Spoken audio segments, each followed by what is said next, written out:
में छोटी छोटी परेशानियां या फिर यूं कहिए कि छोटे विचारों के लोग ही आपकी असली बाधाएं हैं। अपनी छोटी छोटी बाधाओं को पार करना सीखिए, क्योंकि इंसान पहाड़ से नहीं बल्कि छोटे पत्थरों से ही ठोकर खाता है। अच्छा, ये भी कहा जाता है कि अगर ठोकरें खाकर भी ना संभले तो मुसाफिर का नसीब, वरना पत्थर तो अपना काम बखूबी क्या करते हैं। आपके सामने जो भी बाधाएं आती हैं उनसे टकराना सीखो, उनके पार जाना सीखो। और कहते हैं ना कि अगर आपको भविष्यवाणी करनी है तो ये देखो कि आज आप कर क्या रहे हो। और उस मनुष्य की ताकत का कोई मुकाबला नहीं कर सकता जिसके पास सब्र है और दूरदृष्टि है और जो आज में जीना जानता है। नमस्कार दोस्तों, स्वागत है आप सभी का स्टडी विज्ञान प्रकाश में। आज 14 फरवरी है। आइए शुरू करते हैं आज के दैनिक रोजगार समाचार। तो सबसे पहले बात करते हैं, आपको कुछ महत्वपूर्ण सूचनाएं देता हूं। आने वाले समय में कई परीक्षाओं को आपको फेस करना है और इस साल संकल्प करिए कि जो भी परीक्षाएं देंगे पूरे मन से देंगे। मतलब ऐसा नहीं कि बस परीक्षा की डेट आ जाएगी तो 10 दिन पढ़ के देंगे, नहीं, पूरे मन से दीजिए। तैयारी में अभी से लगिए और be a student, be a learner. खुद को स्टूडेंट बनाइए और करेंट अफेयर बहुत इंपॉर्टेंट होता है, आप लोग जानते हैं। देखो, जो भी परीक्षा के फॉर्म आपने भरे हैं ना, सबसे पहले ये देखो कि उसका सिलेबस क्या है और उसमें आपको पढ़ना क्या है। Current affair compulsory for all exams. तो करंट अफेयर की क्लास आपके लिए चलाई जाती है। बहुत कम लोग ज्वाइन करते हैं, लेकिन जो सीरियस हैं वो ज़रूर ज्वाइन करते हैं। फिलहाल जो लोग ज्वाइन नहीं कर पाते हैं उनके लिए पूरे महीने की करंट अफेयर को एक ई बुक बनाकर, पीडीएफ बुक बनाकर दे दी गई है। और पहले जो 100 छात्र इसको परचेज करेंगे, शुभकामनाओं के साथ उन्हें ये पीडीएफ मात्र 15 रुपये में दी जाएगी। और मैं आपको एक चैलेंज भी देता हूँ कि अगर आपने पूरे महीने करंट अफेयर को पढ़ा नहीं है या पढ़ा है तो उसका रिवीजन नहीं किया है तो कोई बात नहीं, ये 15 रुपये की पीडीएफ ले जाओ और इसके बाद अगले 3 दिन में पूरा का पूरा जो करंट अफेयर है उसको उसका मतलब रिवीजन करके दिखाओ। तो देखते हैं कि कितने लोग इस चैलेंज को एक्सेप्ट करते हैं, मुझे पता चल जाएगा। तो फिलहाल फ्रेंड्स, आज की तारीख जो है वो तो आपको पता ही है, 14 फरवरी है। और एक छोटी सी सूचना आपको और देना चाहूँगा। स्टडी विद ज्ञान प्रकाश टेलीग्राम चैनल को अगर आपने अभी तक ज्वाइन नहीं किया है तो ज्वाइन कर लीजिएगा। यहाँ पर आपको बहुत सारी इंपॉर्टेंट इन्फॉर्मेशन शेयर की जा रही है। अगर नहीं ज्वाइन करते तो वंचित रह जाओगे। और देखिए, जो ऑडियो लेक्चर होते हैं ना, वो भी आपके लिए बहुत ही इंपॉर्टेंट हैं। तो ऑडियो लेक्चर सुनकर आप चीज़ों को याद कर सकते हो। तो करंट अफेयर, स्टैटिक जीके और अन्य कई चीज़ें जो बहुत ही महत्वपूर्ण हैं, उसके लिए आपको ऑडियो लेक्चर अवेलेबल करवाए जा रहे हैं। लिंक इसी वीडियो के डिस्क्रिप्शन और कमेंट बॉक्स में दिया गया है, वहाँ पर जाकर एक बार चेक जरूर करना। और आज से फिलहाल सरकारी कार्यालय, स्कूल, कॉलेज खुल रहे हैं। आपको पता ही है कि जो रात्रि कर्फ्यू है वो भी अब 1 घंटे और उसमें ढील मिल गई है। अब रात 11 बजे से सुबह 6 बजे तक रहेगा रात्रि कर्फ्यू। और उत्तर प्रदेश में सभी स्कूल, कॉलेज, सरकारी कार्यालय पूरी क्षमता के साथ आज से खुल रहे हैं। कोर्ट वगैरह भी आज से पूरी क्षमता के साथ काम करेंगे। फिलहाल फ्रेंड्स देखो, ये न्यूज़ मैं क्यों दे रहा हूँ, इसलिए दे रहा हूँ कि पूरी क्षमता से खुल जाने का मतलब ये नहीं कि खतरा टल गया है, मतलब ये कि आपको और अधिक अलर्ट रहना है। ठीक है, तो सोशल डिस्टेंसिंग का पालन जरूर करना। और किसी के बहुत अधिक अगर कोई बीमार व्यक्ति है तो थोड़ा सा उससे दूर ही रहो। मतलब ये नहीं कह रहा हूँ कि उसे घृणा करो, नहीं, दूर रहने का मतलब कि अपने आप को सेफ रख के, मतलब दुनिया में आपका माध्यम क्या है, आपका शरीर ही है ना, तो इसे सुरक्षित रखो। उसके बाद सारे काम तो इसी शरीर से ही लेने हैं। और देखो, पुलिस विभाग में भर्ती भी आ गई है। कुल 936 पद हैं। यूपी पीआरपीबी की जो ऑफिशियल वेबसाइट है वहाँ पर आपको ये भर्ती देखने को मिल जाएगी। जो लोग अभी 20 साल से लेकर 28 साल के बीच में हैं और जो लोग रिजर्व कैटेगरी से आते हैं वो लोग भी चेक कर लेंगे, 5 साल तक की छूट मिलती है। और अगर आपने electronics, telecommunication, electrical, computer science, IT या मैकेनिकल में 3 साल का इंजीनियरिंग में डिप्लोमा किया है तो आप इसमें जाकर आवेदन कर सकते हो। शारीरिक परीक्षा में उत्तीर्ण अभ्यर्थियों को 400 अंकों की ऑनलाइन लिखित परीक्षा देनी होगी। और इसके बाद सारी जानकारी आपको मिल जाएगी और वेबसाइट पर 28 फरवरी तक आप जो है आवेदन कर सकते हैं। 400 रुपये की फ़ीस है। वेबसाइट है upbpb.gov.in। और देखिए फ्रेंड्स, जो पीसीएस के लिए वैकेंसी आती है उसके बारे में आप जानते हैं। 2022 की जो पीसीएस की परीक्षा होनी है ये 12 जून को होनी है, ये भी आज जानते हैं। यूपीएससी यानी कि आईएएस के लिए जो परीक्षा होती है, आईएएस, आईपीएस, आईएफएस और भी बहुत सारे पद होते हैं, तो उसके लिए जो परीक्षा होनी है 5 जून को नहीं। जून का महीना बड़ा महत्वपूर्ण है, समय कितना कम बचा हुआ है तो आप खुद ही कैलकुलेट कर सकते हैं। और आज फरवरी के आधी फरवरी निकल गई, ठीक है। तो 14 दिन बीत गए फरवरी के, और इन 14 दिनों में आपने क्या किया एक बार समीक्षा कर लेना कि 14 दिन कितने प्रोडक्टिव रहे आपके लिए। ऐसा तो नहीं हो रहा है कि रोज़ सुबह हो रही है, शाम हो रही है और उम्र यूं ही तमाम हो रही है, ऐसा नहीं होना चाहिए। फिलहाल पीसीएस के लिए बात करें तो पीसीएस में जब वैकेंसी आती है, भर्ती होती है, ज्वाइनिंग होती है, सारी चीज़ें होती हैं, लेकिन जो पद होते हैं ये किस पद पर नियुक्ति की जाए पीसीएस वर्ग के अधिकारियों की, इसके बारे में समीक्षा भी की जाती है। पिछली समीक्षा जो हुई थी 2001 में हुई थी। आप लोगों में से कई सारे लोग हो सकता है तब पैदा हुए हों, और कुछ लोग हो सकता है कि तब, जो कुछ भी है कोई बात नहीं, समीक्षा 20 साल पहले हुई और अब उसको फिर से देखने की ज़रूरत है। क्योंकि पिछली बार क्या हुआ था, देखो कई पद ऐसे थे जो पीसीएस के लिए थे, अब वो आईएएस में चले गए हैं, ठीक है। जैसे कि गाजियाबाद विकास प्राधिकरण के उपाध्यक्ष ये पीसीएस में आते थे, तो ये पद अब आईएएस में चले गए हैं। तो ऐसे में पीसीएस संवर्ग के 2 पदों का चिन्हीकरण जरूरी हो गया है।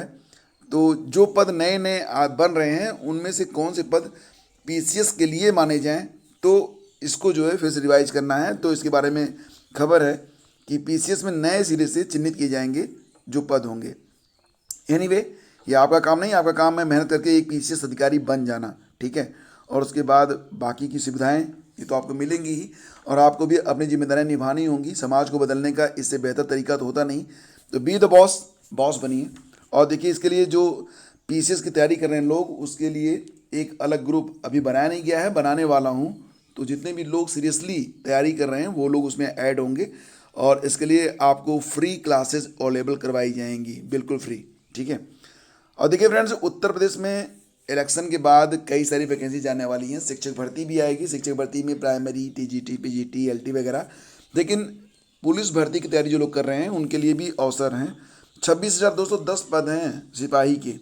फिलहाल इस पर निविदा आमंत्रित की गई थी, 18 फरवरी तक लास्ट डेट है अभी, या 14 फरवरी है अभी। फिलहाल एजेंसी की तलाश चल रही है, देखते हैं कि 18 फरवरी के बाद कौन सी एजेंसी चुनी जाती है जो इस कार्यक्रम को, इस भर्ती को आगे बढ़ाएगी। फिलहाल फ्रेंड्स, चुनाव प्रक्रिया पूरी होने के बाद ही भर्ती का जो विज्ञापन होगा जारी होगा। लेकिन आपको क्या करना है, चुनाव जिसे लड़ रहा है वो चुनाव लड़ेगा, और बाकी के लोग जिन्हें वोट देना है वोट देंगे। वोट देने का काम तो आधे घंटे का होता है। तो इन सब चीज़ों में अपना वक्त ज़ाया मत करो। देखो जब चमकोगे तभी परछाई बनेगी, ठीक है। तो अपने आप में चमक लाओ। कोई भी सरकार होगी वो आपके फ़ायदे में रहेगी, मतलब आपके लिए फ़ायदे का काम तभी करेगी जब आप खुद उस योग्य रहोगे, ठीक है। नहीं तो अगर दीनहीन बन के घूमोगे तो कोई भी गवर्नमेंट हो कोई फ़र्क नहीं पड़ता है, ठीक है।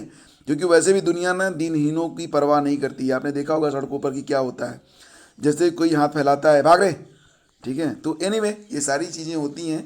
तो दाता बनो, दाता, और यही कोशिश करो कि दुनिया को दे सको। और जब दुनिया को देने लगते हो ना तो अपने आप मिलने भी लगता है, और इतना मिलता है कि ज़रूरत से ज़्यादा हो जाता है, ठीक है। तो एनीवे देखिए, यूपीएचएससी के बारे में बात करें तो असिस्टेंट प्रोफेसर भर्ती की संशोधित उत्तर कुंजी भी गलत जारी हुई है। तो ये कोई नया मामला नहीं है, कई बार ऐसा हुआ है, और शायद यही वजह थी कि यूपीपीसीएस के बारे में आप जानते होंगे। यूपीपीएससी जो संस्था है, इसने तो फाइनल आंसर की देनी ही बंद कर दी है। तो इसके लिए भी फिलहाल मामला तो गर्म हुआ, और अभी गर्म ही है, अभी इस पर कोई समाधान तो आया नहीं।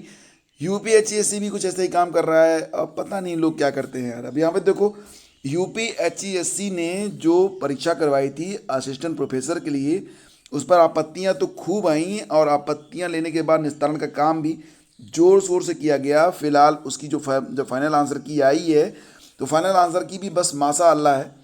सेम क्वेश्चन जो है वो, मतलब जो अलग अलग सेट हैं, आप जानते हो ना जब क्वेश्चन पेपर बनता है तो ABCD 4 सेट बनते हैं। तो AB में तो उसको बताया गया कि इसका ये उत्तर सही है, और CD वाला जो सीरीज है उसमें बताया गया कि प्रश्न ही गलत है, डिलीट कर दो। तो अब इसके लिए मार्किंग कैसे करेंगे पता नहीं।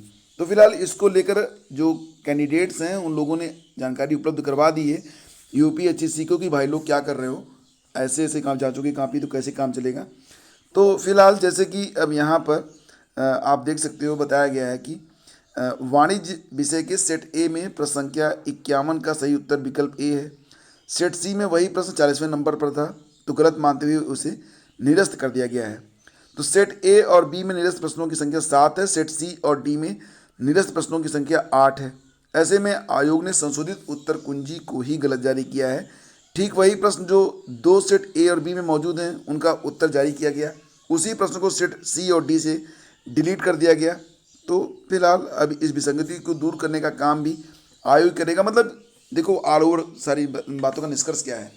निष्कर्ष यही है कि आपको अलर्ट रहना है, ठीक है, अधिकारों के लिए भी और दुनिया में क्या चल रहा है। लेकिन यही कहूँगा कि जो सही है उसको न्याय जरूर मिलता है और थोड़ा सा देरी होती है, ठीक है, लेकिन न्याय तो मिलेगा। मेहनत कभी भी बेकार नहीं जाती है। तो आप पेशेंस रखो, हिम्मत रखो और बी द विनर।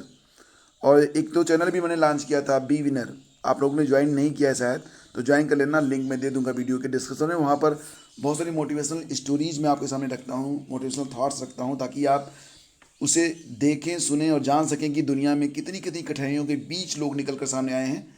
फिलहाल फ्रेंड्स देखो, यहाँ पर यूपी-टीटी परीक्षा के लिए जितने भी आवेदक हैं वो वेट कर रहे हैं कि फाइनल आंसर की कब जारी होगी और जो इसका जो रिजल्ट है कब तक आएगा। तो देखिए फ्रेंड्स, updled.gov.in पर इसका जो फाइनल आंसर की है वो 23 फरवरी को एग्जैक्ट 1 महीने के बाद, परीक्षा की तिथि से 1 महीने के बाद जारी किया जाएगा। परीक्षा कब हुई थी? 23 जनवरी को हुई थी। तो फिलहाल तो ये तो आपको याद ही होगा। अब इसकी जो फाइनल आंसर की है वो कब आएगी? तो 23 फरवरी को आएगी। और रिजल्ट के लिए जो डेट अभी तक निश्चित किया गया है, रिजल्ट उसी डेट पर आ रहा है। मतलब 25 फरवरी को आपका रिजल्ट आ जाएगा, इस बात की पूरी संभावना जताई जा रही है। तो संभावना है, ठीक है, तो एक आध दिन लेट भी हो सकता है, लेकिन 25 फरवरी और यही दिन होगा जब पता चलेगा कि कितने अंक आए, कितने लोग क्वालिफाई किए, कितने प्रतिशत रिजल्ट रहा।